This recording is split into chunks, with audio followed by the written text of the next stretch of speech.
Our goal was to understand lighting quality. Our rule is to keep the baby in the zone. We talked about those strip lights, and really the zone is mom and baby's face. Light always goes in the eyes. The catch lights, you hear that saying, the eyes are the window to the soul. They need to be vibrant, and that's really important. I am going fast, don't panic, we just did this. I want to get to the part that is important. Lighting is our friend. It hides, it shapes, and it creates. And truly, that is our goal. Now, we showed you the strip light and the softbox that, or the strip light and the softbox that we use today. Those are the tools that those are some of the tools that I use. I work with those strip lights because the A crates give me more controls and they create shadows. This woman right here, although beautiful, if I were to light her with a softbox, she would look like a giant balloon. So this shadow along her body, even though I have that kicker light, because in this case she had a thinner body and I could create that separation, many women carrying babies, I would not want to have light on the caboose because they would not want to have that accentuated. So you can see those strip light gives us wonderful detail. Images like this are created with those tiny narrow strip lights. You can't use natural light for this unless you have a very, very small, thin window. So I shouldn't say can't. You can always do what you want. But to create an image like this, you definitely have to have control. And these are the showstoppers. Understanding light and shadow and that transition is, again, the difference between a consumer and a professional photographer, and that's where our goal is always to get.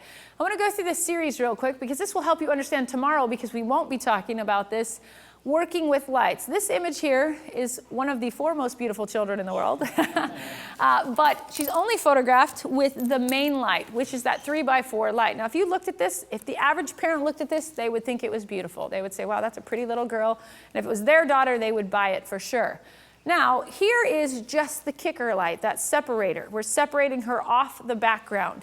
You can see that I typically don't have that much light on the cheek, but I needed to make sure you understood where it was coming from. We're separating the hands, the dress, and creating a natural hair light. People always ask me if I use a hair light. I do not.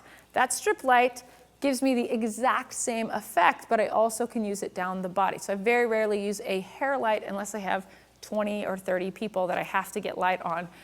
Now here's the background light. Next, or tomorrow, we may use a background light. So background light also creates separation. If you're working in a small space, people always say, I don't have room for that. You don't have a choice but not to do this, because the only way you can create depth, we've all learned about foreground, midground, and background.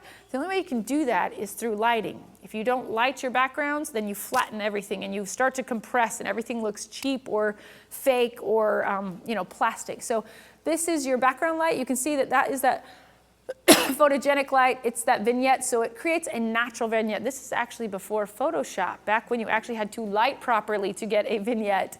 That's how we did it. Now, this is all 4 lights, bringing them together. We have the 3x4, we have the kicker, we have the separator, and the 4th light, I should remind you, is the reflector that I'm using. I consider it a 4th light source. So here is that image with all of the components. Now, you might be searching your memory going, well, that kind of looks like the first one, but if you put them side by side, there is a substantial difference in those images. And again, your client is never going to walk up to your portrait and say, is that a 4-light scenario? Never going to happen. But I'm telling you, when you create work like this, they're not going to know what it is that draws them into your work, what it is that makes them feel so emotionally connected. But I can tell you it's the light. It's the capturing and the creation and the shaping of the body, and that's really important. Now, these are the 5 poses we just did. I'm going to remind you again, you do not have to write this down. You're going to download the catalog for free. And when you get the catalog, it's all in there. Those of you who are buying the program, you're getting all of this for free as well. So keep that in mind. There's the catalog one. So those of you who just joined, it's youcando.com/creativelive.html. This will give you the catalog. You're not going to get it today, so we're actually going to send it out all at one time on Wednesday. It will have all kinds of articles. It'll have the 5 poses and other things, so keep that in mind. All right, the rules. If I can get the doll again, Brandon. When a client comes in, before we actually do a session, we actually sit them down and have a conversation with them. And before they even pick up the baby, it's okay, I just need one of those dolls if somebody wants to grab one, it's no big deal. Thank you. Thanks, Omar. We have a conversation with them because we want just either one. That'll work. You can hold the other one. Okay.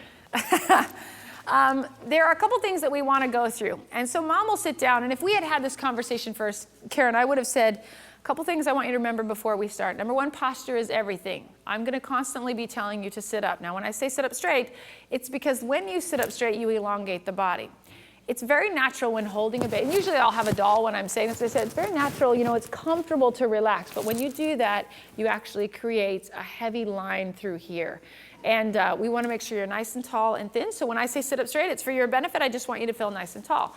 Now, I learned that a long time ago because I used to say, okay, sit up straight, okay, sit up straight. And my clients would be like, oh, I'm trying. When I started saying you create a weight line across your chest, do you know what mom hears? You're going to look fat if you don't sit up straight. So then when I say, okay, sit up straight, she's like, oh, thank you. Like you can see in her face, she's like, oh yeah, I forgot, because it's to her benefit. So that's important. The next thing I'm going to tell them is when you're holding a baby, it's very natural. Everybody does it. You're going to separate your thumbs from your fingers because it's the way we hold a baby. But when you do that, it tends to look more masculine, like you're gripping the baby. So I'm going to constantly be saying, tuck your thumbs in. I don't want you to hide them. We don't want you to miss a thumb. We just want you to just put them near your hands. And again, when you tell a woman that it looks more masculine, I mean, what she's hearing is you're going to have dude hands if you don't do that. So she wants soft, feminine hands. The next one we tell them, when they sit down, I say, you know what, there's a 99% chance you're going to get wet today. We typically work with nude babies, little naked babies, and there is a 99% chance you're going to get wet, and honestly, you hope that's all you get, because with newborns, you can get a whole lot more than wet. So what we tell them is if she goes, just lift her off of you and let her go on the floor. We have wood floors just like you see here, so it's not going to hurt anything. A tip that I didn't show you over there is we never put backgrounds under. When we're doing this, remember, we were only shooting up here. Never going to see the floor, don't put the floor out. Just tuck it behind the stool. That way when the baby goes, you don't get to wash your background as well. So we tell mom, you know what, do me a favor, I know it's crazy, but just lift her off, let her go on the floor, because if she goes all over you, you're now wet, and she's never going to be comfortable against your skin again. So just let her go, we can clean it up. So moms usually are like, are you serious? And once we tell them that, the reason I started doing that is I found that in the beginning, when I didn't tell them that and their baby would go, it was kind of funny because they were horrified. They were like, oh my gosh, I am so sorry. I am so sorry. I'll clean it up. You know, and in my head, I'm thinking, are you seriously kidding me? Of course that's going to happen, you know. I usually say something like, well, you know, I am a little disappointed. She is 3 weeks old. I mean, I'm surprised you don't have that under control yet. So and then I smile. Remember, you always follow with a smile. Just kidding. But anyway, we just tell them, don't worry about it. We clean up. It's not a problem. And we do. We get on our hands and knees and we clean it up. We never have. Our clients can clean themselves up, but we clean up the floors. The next one is chicken neck. I know that sounds funny, but mom who's just had a baby is carrying weight. So I tell her, I say, okay, now before I started, I usually will say, you look fantastic. However, everybody's concern is usually around here. So when I'm shooting, this is just a quick way for us to be on the same page. I'm going to say chicken neck. Now, I know it sounds silly, but I kind of want you to stick your neck out like a chicken, just like that. So if I say chicken neck, I want you to stick your neck out. What that's going to do is elongate your neck. Otherwise, when we hold babies this close, especially when I say look down at her, you're going to pull back like that, and you're going to have a couple extra chins. So if I say chicken neck, just go like this. And then when I say look down, you're almost faking looking down so that it just looks like you are. And then the last one, I will tell them, if I say to kiss the baby, I do not want you to pucker your lips. That's going to create wrinkles and lines. You're just going to put your lips near the baby, but don't kiss. Does that make sense? Perfect. Now I've done that. Now, if we were to do a real session, you would hear me 100 miles an hour go, okay, go ahead, sit up straight, tuck your thumbs in. That's perfect. Chicken neck right there. Go ahead, one more time. Sit up straight right there. Go ahead, lean forward, tuck your thumbs in. Great. Okay, right there. Got it. Okay, lips on the baby. Perfect. Right there. Got it. That is how fast I speak. Because I've had this conversation, she understands everything I'm saying. I've never heard a what?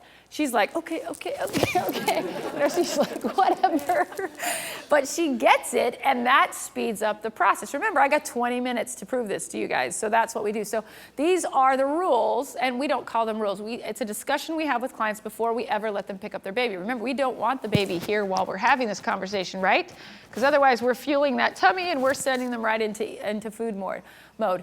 Okay, we've shown you these poses, but I want to quickly go through this and tell you why. Pose number 1, the reason we did that is it hides the baby parts, especially if you got a little boy here. This is going to cover that issue. It also keeps the baby facing out away from mom. So that is where pose number 1 comes from. I'm going to show you some versions of it. These are just like what we did, only with real babies that actually pose and move and bend. These are some of the variations. Every mom that comes in and says she doesn't want to be in a picture buys that image right there. She does want to be in the picture, she just doesn't know it. All of these poses were created and designed to be with moms, dad, mom or dad, or mom and dad. Every single one of them, I have a variation that you could have both or individuals in. Pose number 2 was the cradle. So we went from here to here. This is the most popular pose that sells. It has everything to do with the eye contact, that emotional connection there. So this is a popular shot. It's also the one the baby hates the most. So be prepared that when you're going to squeeze that baby in like that, you've got 1, 2, 3. Say, I'm going to go back to my camera. And then when I count to 3, you're going to bring her in. 1, 2, 3, let her go. Okay, now we've ticked her off. So this is pose number 2, the cradle shot. You can see the separation lights between baby and mom. That's why that kicker is so important. If you had your main light coming on baby, mom would be dark as dark. She would be just out in shadow. So that kicker is important. Same thing, mom, dad, and baby. I told you there were variations with all of these. Dad and baby, this is natural light here with the blue background. So you can see the difference in the detail. Dad was very thin and trim, and I love natural light. But with natural light, I can't put a light on the baby's face and a light on dad's face. So yes, it can be done, and they can be just equally as beautiful. Here's mom, dad, and baby again. Both mom and dad were carrying a little more weight. Dark is wonderful. Dark is perfect because now the baby becomes the biggest priority here. Pose number 3 is the football pose, which we showed you. The football pose brings the baby closer to mom, but the baby's still not facing into mom. So that gives us that ability to catch that last shot. And really and truly, when you put a baby on their tummy after they've eaten, they're never really happy with it.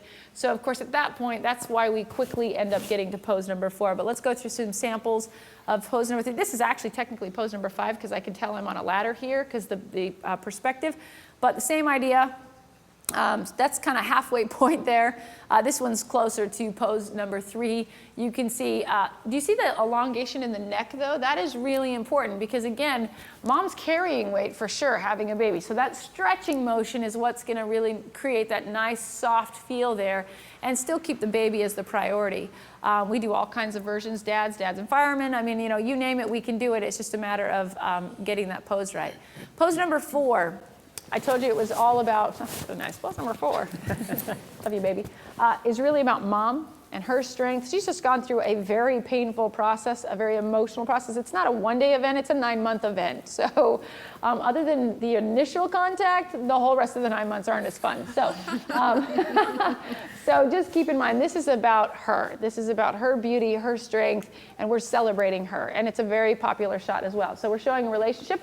Also gives us a chance to show that little bottom. I get moms, because we have so many hospital displays, they come in every day and say, I saw a shot at the hospital where the baby was like on its little tummy and its little butt was sticking up. Well, that's awesome, but that's also a miracle shot. You know, that's one of those, like to get a baby asleep in this position takes some effort. Mom said she likes the little bottom. She's like, he's got the cutest little bottom. So now, this pose, I can show the bottom. I can still show how tiny it is, but I'm not trying to struggle yet to do things that are more difficult, those miracle shots. So here's some examples where you can see the little bottom. You can see mom. I always love this shot. I don't know why, but I love the mom shots so much because I think they really, to me, showcase, you know, how much moms actually go through to get into this position. So. You can see these are all just different variations, lighting variations, different color versus black and white. You can choose your favorite there. But now pose number 5 was just that. We call this a bonus pose because sometimes we don't even do it because it's kind of like pose number 3. If a mom's carrying a lot of weight, we absolutely do it because pose number 3 is not going to sell because she's carrying weight. So I'm sorry, it elongates her neck and it's kind of a unique, clever angle. So it certainly works with dads. And then the higher you get, the more it eliminates the neckline, which is important as well. So again, this is way up on a ladder so that we're really, mom disappears and the baby's face becomes prominent, which is important. And this is way straight up on top. So you can see perspective-wise, it's a completely different, unique perspective. But again, this is creating variety in seconds. If I were to take all those images and put them in a slideshow, that's 40 to 50 strong images that are completely and totally sellable, so keep that in mind. When a parent comes in, we have to assess the 3 H's. What do you do if, and this happens all the time, you get a mom that comes in, she's so excited, mom and dad walk in, And mom's like, I saw this picture at the hospital and there was this guy and he was holding this baby and he had muscles and he was like awesome and I want to do that with my husband. And you literally look over at him and you see like hair coming out of his neck. And you know that you don't want him to take off his shirt. Now, please do not take offense out there because I have a husband and he's very hairy and he's not a fan of the hair on his body. So understand, I'm not being rude or trying to offend somebody, but I understand that if I take that dad's shirt off and literally he's covered in hair and I put that baby on there, now I bring them in for a cell session and show them it's 70 inches wide on a big, projection screen, he's horrified. He does not want to see it anyway, and making it as big as a house doesn't help the cell at all. So when dad comes in, when they come in and they don't say anything, I literally look at them and make a decision.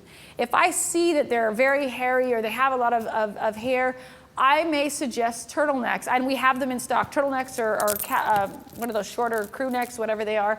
We have every size in stock, typically my clients come dressed, they know what to wear, but if for some reason they didn't get the memo, we have clothing there for them. So if they come in and I assess that the body is heavy or that there's a lot of hair, I will suggest black clothing, and I will talk to them about how artistic it is and how it makes the baby the focus.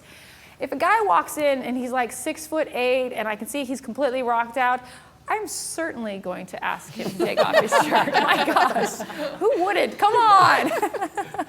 And usually I have like 4 employees that'll be like, I'd be happy to hold a reflector for you. It's not a problem.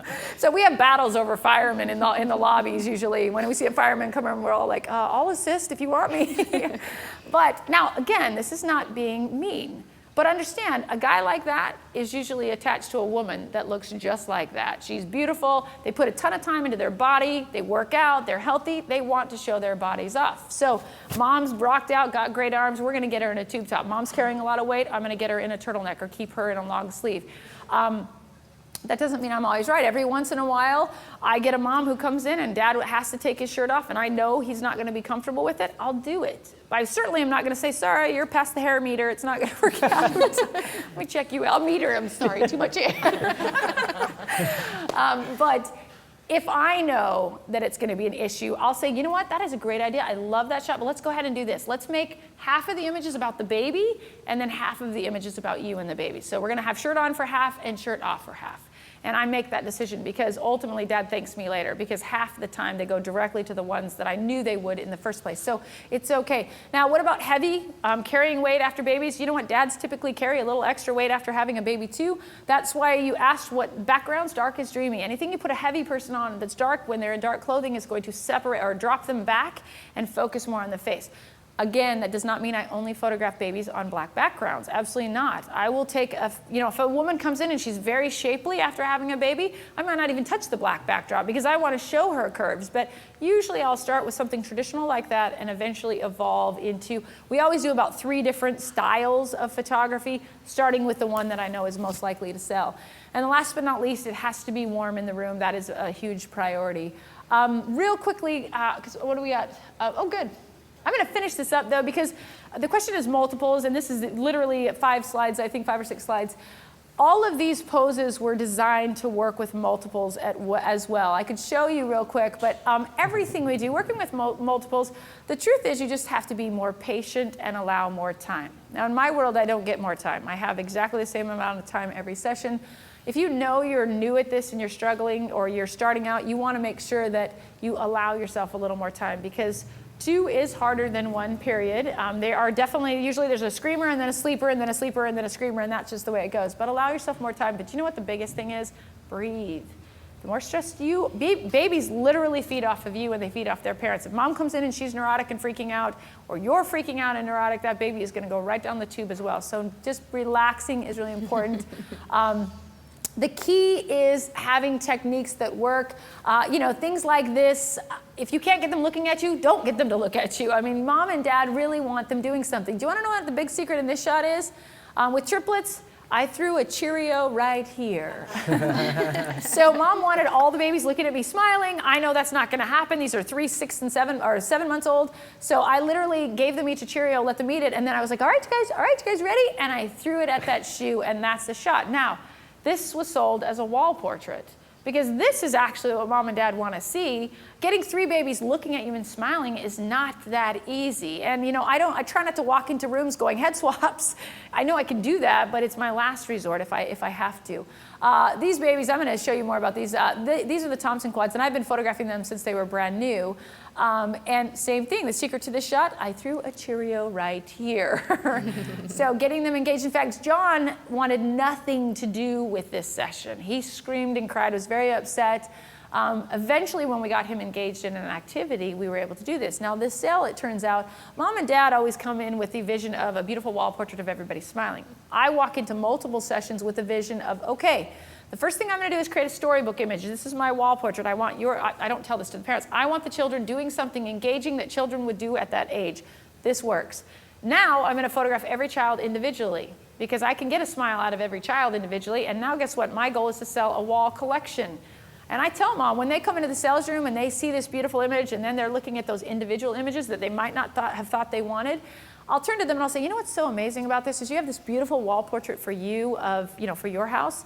I said, but the great thing about having these individual shots is someday when these babies grow up, they're going to want to have their own picture and they're going to want to have an image they can keep.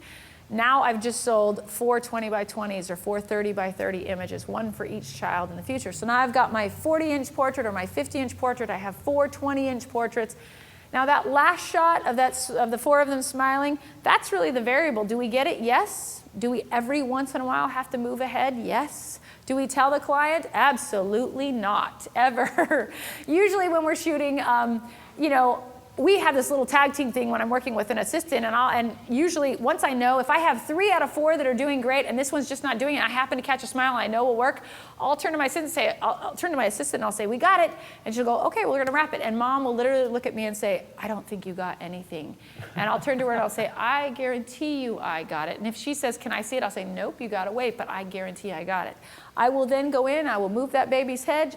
She comes in, she's watching a beautiful slideshow. All of a sudden, that beautiful finished image of 4 kids looking at the camera smiles, she literally looks at me and goes, oh my gosh, you are amazing. And I say, thank you. I never tell them we move heads. Never say you're going to move ahead. Never tell them. They know you can do that, but you don't need to tell them. You're an artist. For heaven's sakes, painters don't talk about their paintbrushes. They talk about the art of what they do. So don't talk about your digital tools and what you can do. Just do it and blow their minds.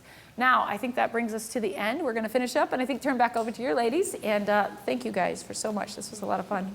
Thank you. A couple of questions from the internet.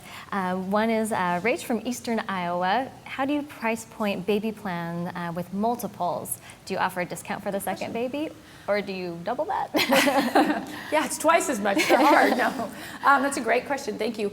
With baby plans, they do have to pay for each individual child gets their own. They have to buy their own package, but they're already so discounted. We don't give them an extra discount. The associate session was $99. It was about $900 worth of work. So if they have twins, they pay 2 $99 sessions. But they can book a full hour each. Technically, if they wanted to hold us to it, they could say, I paid for these sessions. I've never had anyone do that. We usually book them for the same hour, and we do individuals and together, and so that at the end of the year, they have their own individual panels. And so that's how we do it. I'll just see if you guys have any questions. They're tired. I want to know How's what that nap baby is. treating you, Omar? Yeah, little Carlos is sleepy. Yes, please, Stephanie. Just out of curiosity, if you don't have a studio that you can work in and baby pees, what do you tell the mom then? Meaning, like when it hits the floor, the floor that we're on, don't tell anybody, but it's not a real wood floor. So if you have a small, these floors can be purchased in, we use silver-like backgrounds. We're going to use some tomorrow, but I would have something like this you can buy these as small as 4 by 5 is what we're going to be using tomorrow. So buy a small floor space and have it there. If I didn't have that when I started out, thank you actually for bringing up the way past, plastic tablecloths? I would put those under my stool. So it's been a long time since I've even remembered that, but I would buy a cheap plastic tablecloth, put it under my stool, and that way when the baby went, they didn't go on my carpet. So it was a whole lot easier than cleaning carpets. Does that work? And some folks online were kind of asking something similar about if you're going to shoot in a client's home, Would that be I a would take the plastic recommendation? tablecloth, absolutely. I would bring something to protect the floor, and fabric's not gonna do it, so that plastic tablecloth, but if you wanted it to be pretty, you could always do plastic tablecloth and then your background or something over that, as long as it's not something they're gonna be upset that it's wet, but you're just trying to protect the surface underneath, so obviously that's an option. But I think most parents pretty much expect to get wet, you know what I mean? They know they're gonna get wet, and they know their house is gonna get wet if they're doing NICU shots, so. And from Christine P. Photo, is there a time of day that works best to photograph newborns? You know what, all babies are better in the mornings, period, but usually it's 5 o'clock in the morning. Most of you aren't willing to work at that time, but babies, you know, parents tell you all kinds of things. She's best at 3 o'clock in the afternoon, but we always find that the early morning, that 8 and 9 a.m. are the best sessions of the day with babies. Every baby is different. There's no right answer on that. We try to work around their napping schedule, but that changes weekly sometimes. So we always tell moms, even though she might be on a napping schedule, honestly, I guarantee you the mornings are gonna work best. And once those are gone, we tell them, I guarantee you the afternoons are best. And once those are gone, we just put them wherever we can, so.